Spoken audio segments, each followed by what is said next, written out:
What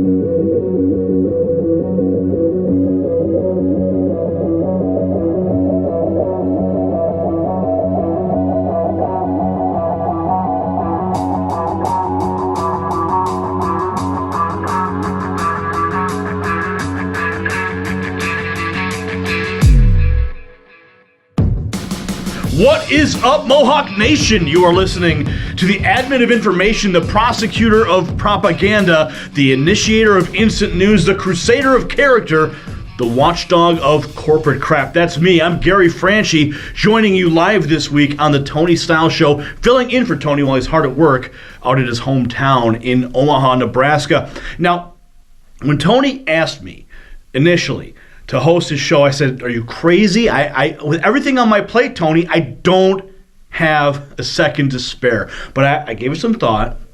I said to myself, you know what? I'm going to take this opportunity and I'm going to co-opt the entire Mohawk Nation. I mean, how many times do you actually get the opportunity to do that? So, friends, welcome to the Franchi Mafia. Ha ha! You have been taken over. Anyway, so who am I?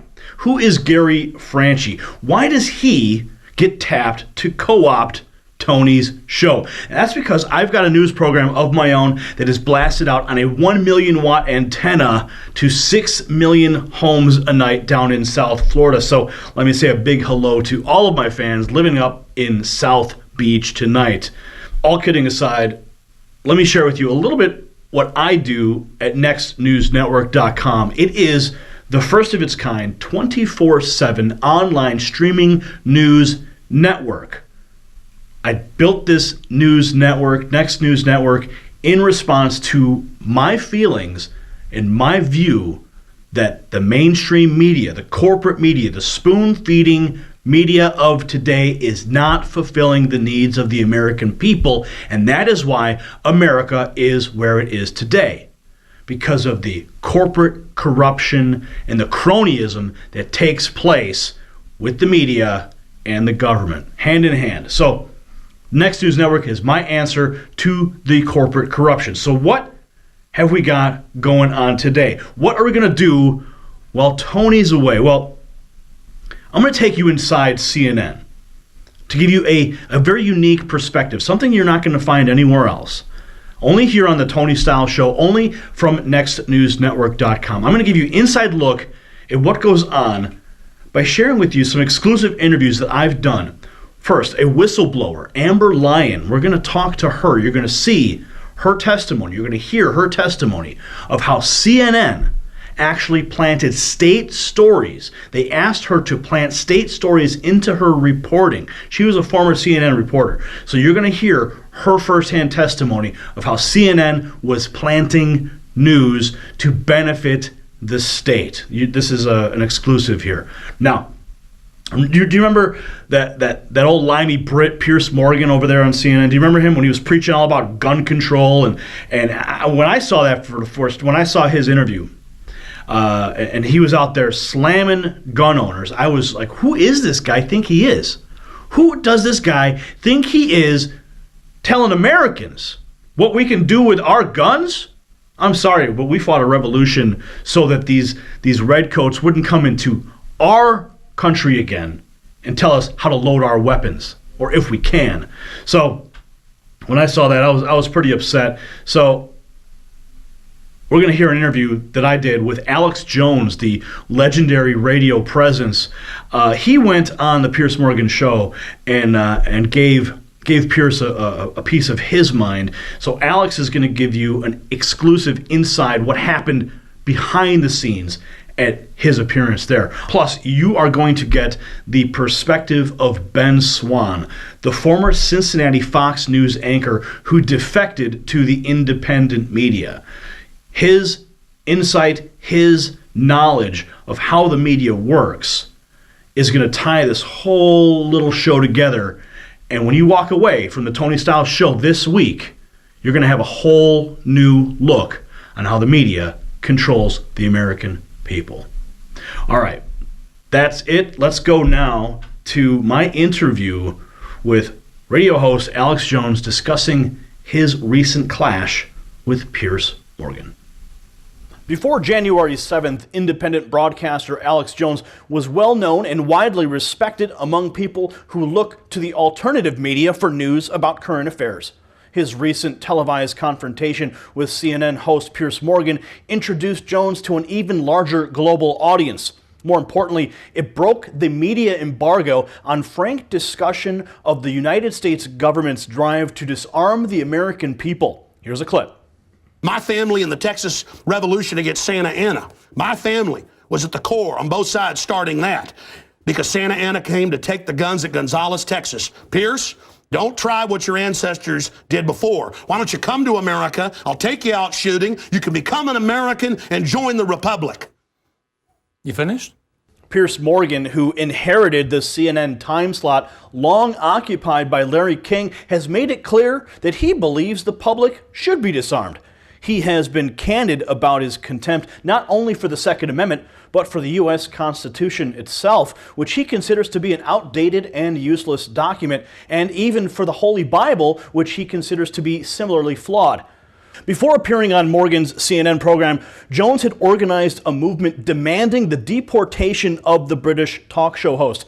Never one to be timid in expressing his opinions, Jones used his spotlight on Morgan's show to express himself with the vigorous, colorful candor that has become familiar to millions who have listened to his radio program or who have watched his nightly InfoWars broadcast. It's a genuine privilege to welcome Alex Jones to WHDT World News. Alex, before we discuss the confrontation on CNN with Piers Morgan, could you describe what happened to you in the airport on the way to New York City? Sure. I was going through the line. It was a long line, and I noticed that old people, young people, it didn't matter, weren't taking their shoes off. And I thought, well, this is great. They're getting a little more sane here instead of trying to train me to be a good little police state slave. And then I got up there and I said, well, I don't want to take my shoes off. She said, well, you have to, Mr. Jones. She even knew who I was. And I said, well, wait, you just let those two guys go through. And they said, well, they're above 75 now. They don't have to. And I said, that guy's not 75. Looks like he's about 50. And a cop runs over and says, you're going to go through this line or you're going to get arrested. Not, you don't have a choice, don't fly if you don't like it. It was, you're going to go through. Well, I wanted to go get on the Piers Morgan show. So I said, okay.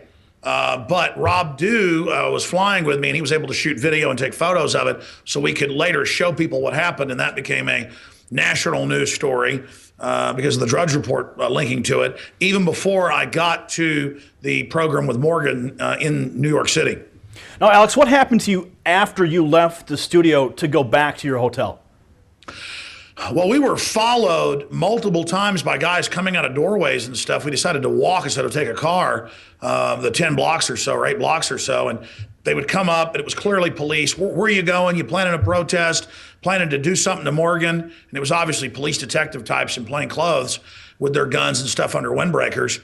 And by the time we got there, this had happened quite a few times. There have been people at our hotel watching us. And I'm not normally even the paranoid type. I mean, I don't have security, any of that.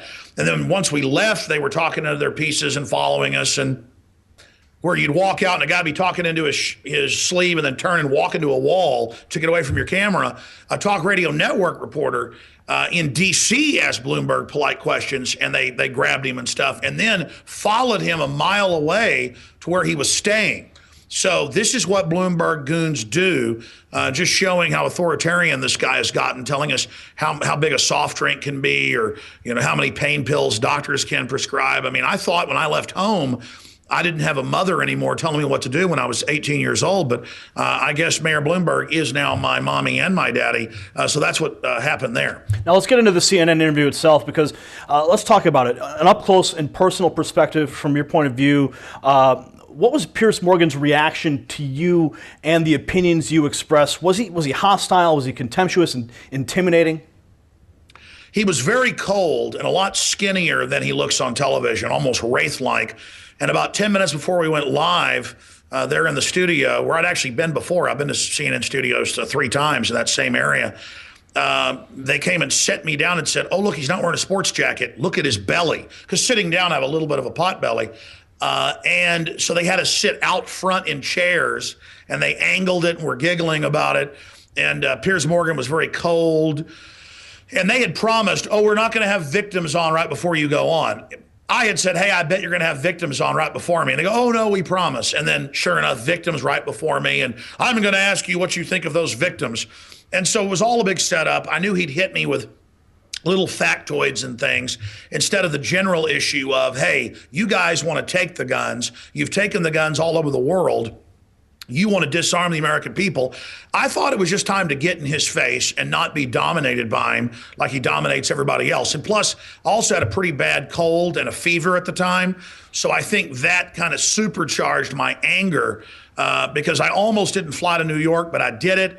And then once I blew up, at first I didn't like what I'd done, but then I realized that it broke through and got the debate off of, hey, let's have reasonable restrictions to, you guys really just want to disarm us. And it really fired up people all across the country. But some people, particularly women, thought that I came off too aggressive. But in hindsight, most people warmed to what I'd done and said that it was really a turning point in America realizing, hey, 1776, what is a foreigner doing here lecturing us about the Second Amendment?